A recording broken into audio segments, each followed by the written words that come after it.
A presença de militares no governo de Jair Bolsonaro, principalmente os que estão na ativa, tem sido duramente criticada. Após o início dos trabalhos da CPI da Covid, uma relação nada republicana de agentes das Forças Armadas na área da saúde vem se consolidando. Inclusive, essa atuação recebeu duras críticas do presidente da comissão, senador Omar Aziz. Olha, eu vou dizer uma coisa, as Forças Armadas, os bons das Forças Armadas devem estar muito envergonhados com algumas pessoas que hoje estão na mídia, porque fazia muito tempo que o Brasil não via membros do lado podre das Forças Armadas envolvidos com falcatrua dentro do governo. A Procuradoria da República do Distrito Federal afirma que a gestão do general da ativa Eduardo Pazuello no combate à pandemia da Covid-19 foi, abre aspas, gravemente ineficiente e dolosamente desleal, fecha aspas. Segundo o registro do Ministério Público Federal, a omissão e a negligência do ex-ministro na compra das vacinas da Pfizer retardou o começo da imunização no país. Em entrevista recente ao portal UOL, o presidente da OAB, Felipe Santa Cruz, chamou Pazuello de pior ministro da saúde da história do Brasil. O Pazuello é um constrangimento para o bom militar. Pior ministro da saúde da história, subiu em palanque, eu volto a dizer, a volta do conflito que se deu na virada do século XIX para o XX. É o Brasil andando a passos rápidos por passado. Para tentar controlar a nomeação de militares no governo, uma proposta de emenda à Constituição, batizada de PEC Pazuello, reuniu mais de 180 assinaturas e já pode ser votada na Câmara. O que eu faço de fato? Eu pego o artigo 37 da Constituição, que se refere à ocupação de cargos na administração pública, e faço algumas regras ali para participação de militares. Agora, eu não inventei a roda, eu peguei a própria Constituição, eu peguei o espírito do legislador, do Constituinte, lá em 88. Então, a Constituição brasileira impôs condição aos militares para eles participar da vida política do país. Esta é a deputada Perpétua Almeida, autora da proposta. A PEC permite que os militares continuem ocupando cargos comissionados em certas áreas técnicas relacionadas à defesa nacional, mas não em cargos políticos. Nomeações como a do ex-ministro da Saúde, Eduardo Pazuello, e a do almirante Flávio Rocha, atual secretário de Assuntos Estratégicos do Planalto, seriam barradas pela PEC. O apelido PEC Pazuello faz referência ao episódio no qual o ex-ministro participou de um ato político ao lado do presidente Jair Bolsonaro em maio. Pazuello! Um minuto, Pazuello! Fala, galera! Eu não ia perder esse passeio de moto de jeito nenhum! 5 ex-ministros da Defesa publicaram uma nota de apoio à proposta de emenda à Constituição que proíbe a participação de militares da ativa das Forças Armadas em cargos políticos no governo federal.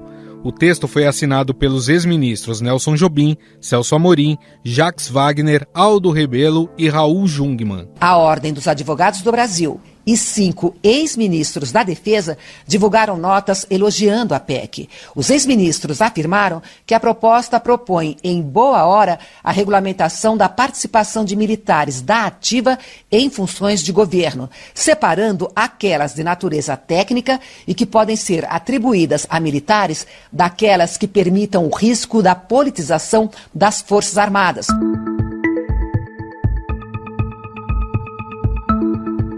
A PEC deve receber também uma emenda para incluir um tipo de quarentena eleitoral a militares, policiais, juízes e procuradores. Em linhas gerais, cidadãos dessas categorias teriam de cumprir um prazo antes de disputar eleições. Em um movimento rápido, o general Luiz Eduardo Ramos, que hoje é chefe da Casa Civil, telefonou para a deputada Perpétua Almeida para manifestar seu apoio à proposta de emenda à Constituição. Segundo pesquisa recente da Datafolha, 58% dos entrevistados são contra militares da ativa em cargos civis e 62% contra a participação deles em atos políticos. De acordo com um levantamento do portal Poder 360, hoje o governo tem mais de 8 mil militares nas mais diversas funções da administração pública. Vale lembrar que durante a campanha eleitoral, Jair Bolsonaro prometeu que os cargos de primeiro escalão seriam ocupados com pessoas técnicas. A nomeação dos ministros está escolhendo por critérios técnicos, né? Competência, autoridade, patriotismo e iniciativa. E para falar sobre essa relação entre militares e o governo federal, nós convidamos o professor da Unesp e doutor em ciência política pela Unicamp, Alexandre Futilli.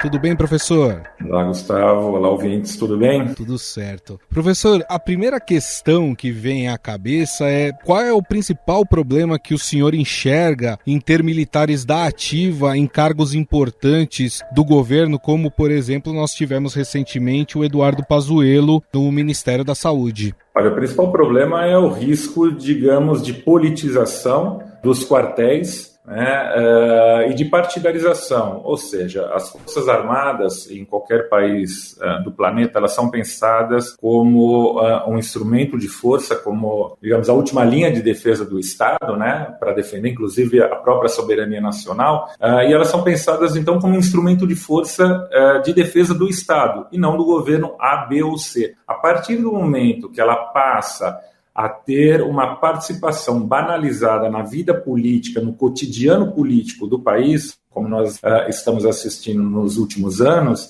isso se torna um problema. Se torna um problema por quê? Porque cargos, digamos, que é esperado, tradicionalmente são ocupados por civis, quando eles passam por ser ocupados por militares, se transformam em um problema na medida em que você traz, amanhã ou depois, esses militares vão voltar da vida política para os quartéis. E aí acabam levando, muitas vezes, visões de mundo, acabam levando disputas deste período que tiveram à frente da administração para o interior dos quartéis, politizando as Forças Armadas, o que não é desejável. Então, fundamentalmente, o que não deveria ocorrer seria isso, esta politização dos quartéis. Tem um militar que foi aposentado, inclusive, pelo AI-5, né, pelo ato institucional número 5 de 1968, mas que era ministro do Superior Tribunal Militar, do STM, o Peri Bevilacqua, que dizia que quando a política entra pela porta do quartel, a disciplina sai pela outra. Então é um risco muito grande, não é desejável que isso ocorra, né, e a gente viu, inclusive, no caso, talvez o caso que seja mais emblemático, seja o do general da ativa Pazuello à frente do Ministério da Saúde e a gestão absolutamente desastrosa no meio da pandemia, de uma pandemia que estamos vivendo a mais grave crise sanitária em mais de um século. Diante disso que o senhor falou, professor, na sua visão, houve um equívoco por parte do comando do Exército em não se punir o general Pazuello por ele ter participado daquele ato político ao lado do presidente Jair Bolsonaro? Eu penso que sim, sem dúvida alguma. É inadmissível porque se você permite que um general possa se manifestar nos termos que o general Pazuello fez naquela oportunidade no Rio de Janeiro, por que você não permitirá isso em níveis hierárquicos inferiores? Então, é justamente a isso que eu me referia na resposta anterior, o risco de politização, de, na verdade, você não ter mais forças armadas, mas ter facções armadas a favor de um projeto, novamente, X, Y, Z, é muito, muito perigoso. Então, na verdade, o comando, penso eu, que o comando e o comandante do Exército deveria ter punido o general Pazuello e, na verdade, essa punição deveria ser, inclusive, exemplar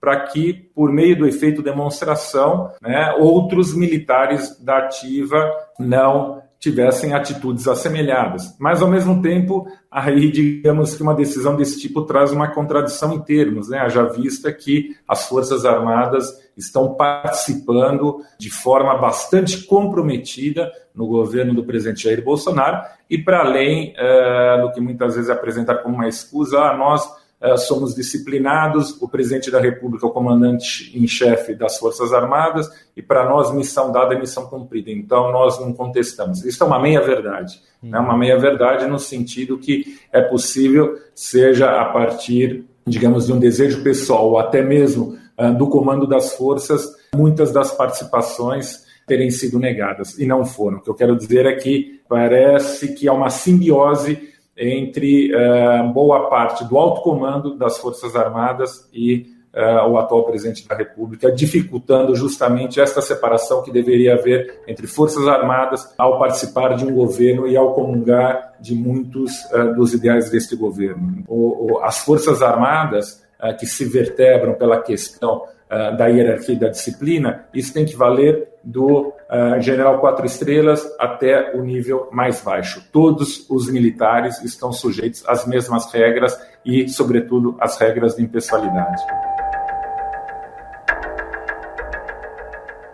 Diante disso que o senhor falou, professor, existe um risco real desses militares, mesmo aqueles que já estão na reserva, causarem uma espécie de sentimento de ruptura na caserna, a ponto de que um golpe militar fique mais factível? Olha, sinceramente, eu não acredito que um golpe militar esteja no horizonte. Agora, não deve ser desconsiderado, até porque os golpes militares, de certa forma, estão fora de moda. No século XXI é muito comum se falar de golpes brandos, de soft coups, enfim, de outras modalidades. Aquela ideia do canhão na porta do Congresso, fechando o Legislativo e assim por diante, ganhando as ruas, isso é uma imagem muito do século passado. E nós estamos falando, ainda aqui com problemas, de uma das 10 maiores economias do mundo. Então o Brasil não é qualquer país, obviamente, com todos os problemas que tem, com todas as questões aprofundadas mais ainda pela pandemia de desigualdade social e assim por diante,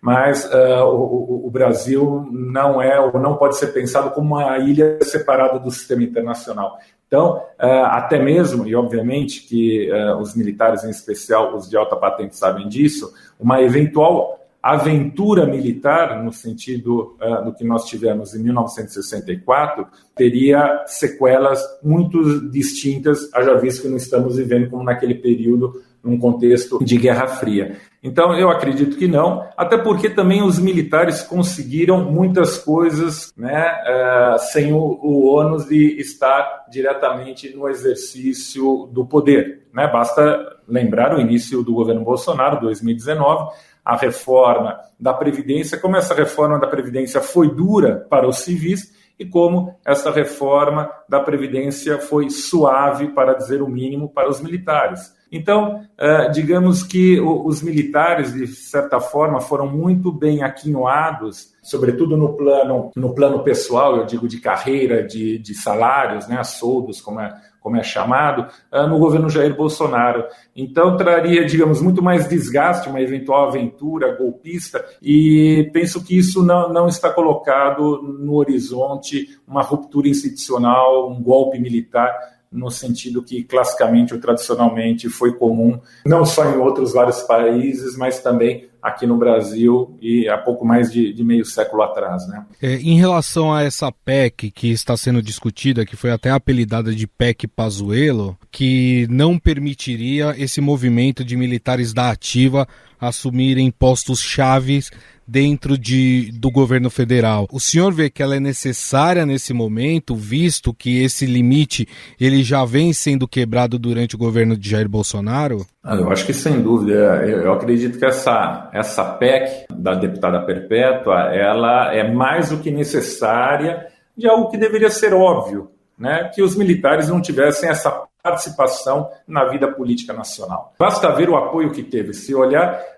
essa proposta da deputada Perpétua Almeida, a gente percebe que ela teve assinatura de todos os partidos na Câmara, inclusive partidos da base do governo Bolsonaro, como o PSL, o PP, o PL, todo mundo assinou, né? pluripartidário, teve apoio de 5 ex-ministros da Defesa, e acho importante lembrar, ministros do governo Lula, ministro do governo Dilma, ministro do governo Michel Temer, e acredito que só não teve do governo FHC, porque um já faleceu, e acredito que o ex-ministro Geraldo Quintão não tenha sido consultado, senão, inclusive, como ex-advogado-geral da União, imagino que ele muito provavelmente também assinaria. Então, eu acho que, de certa forma, o apoio suprapartidário que essa proposta ganhou, eu acho que mostra o acerto.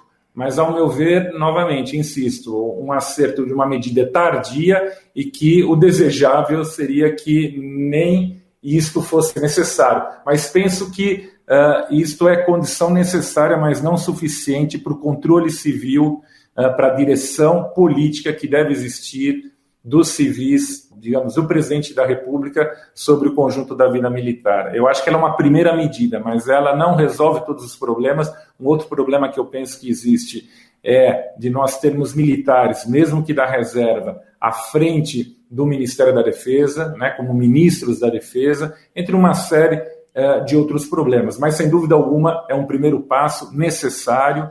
Oxalá que essa tramitação ocorra o mais rápido possível, mas penso que após esta PEC ser aprovada é necessário avançarmos a discussão para o próprio benefício das Forças Armadas, né, e da sociedade brasileira como um todo, nós separarmos ou termos mais claro quais devem ser as tarefas das Forças Armadas e quais devem ser tarefas, digamos, dos outros corpos profissionais da administração pública brasileira.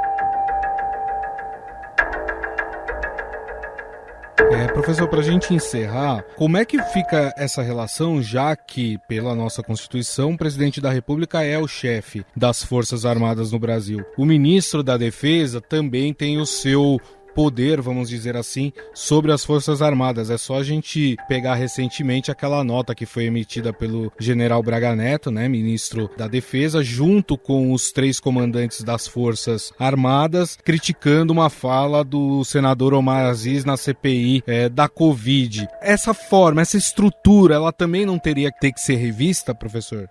Eu penso que sim, sem dúvida. Independentemente de entrarmos no mérito da fala do senador Aziz, a nota é absolutamente extemporânea, para dizer o mínimo. Ela deveria ser inaceitável em uma democracia ou em um país que se quer ou que se reivindica democrático. Ela é totalmente equivocada, ela é fora do lugar, ela é fora de hora, não deveria ser assinada nem apenas pelo ministro da Defesa, mais grave ainda que ela é assinada pelo ministro da Defesa e pelos comandantes das 3 forças, né? E depois reforçada ainda via uma ameaça velada pelo comandante da Aeronáutica numa entrevista ao jornal O Globo. Então, é completamente equivocada aquela nota e que remete a esse debate que eu comentava, que é a necessidade de nós discutirmos o aprofundamento ou uma reformulação mais ampla do Ministério da Defesa no Brasil. O Ministério da Defesa é criado em 1999, no governo Fernando Henrique Cardoso, e desde então ele vinha avançando lentamente, mas no sentido de, pouco a pouco, tentar se construir a direção política sobre o conjunto da vida militar no Brasil. Então, é importante, e não adianta a gente ter só um Ministério da Defesa, né? É preciso que a gente tenha um Ministério da Defesa com capacidade, com know-how, com expertise, com uma burocracia civil estável, também composta por militares, sem dúvida alguma, mas não no número atual. Inclusive, quando a gente pega os números, eu tive a oportunidade de trabalhar no Ministério da Defesa, já em outros tempos, o que muitas vezes era classificado externamente como civis eram militares da reserva. E é isso, se nós gostamos tanto de olhar muitas vezes para os Estados Unidos, para o Canadá, para a Europa Ocidental, como exemplos a serem seguidos em diversas áreas, por que não olhamos nesse sentido da condução da defesa nacional e como ocorre essa participação, como as Forças Armadas. Agora mesmo nós vimos recentemente nos Estados Unidos como as Forças Armadas estavam inclusive preparadas para, num eventual intuito golpista do ex-presidente Donald Trump, para elas não serem instrumentalizadas em defesa daquele governo. Elas são um instrumento de defesa da sociedade estadunidense, da sociedade norte-americana. É assim que funciona nas chamadas democracias consolidadas, nas chamadas democracias maduras, e penso que isso é mais do que desejável e deve estar na agenda, inclusive, oxalá na campanha presidencial do próximo ano, de 2022, como um tema a ser enfrentado pelo poder político no curto prazo. Bom, nós conversamos com o professor da Unesp, doutor em Ciência Política pela Unicamp, pós-doutor pela USP, Alexandre Fucili, que nos falou um pouco mais sobre essa PEC Pazuello, que pretende aí limitar a participação de militares da ativa na estrutura do governo federal. Professor, queria mais uma vez agradecê-lo pela gentileza. Muito obrigado. Eu que agradeço pelo convite e um grande abraço a todos. Estadão Notícias.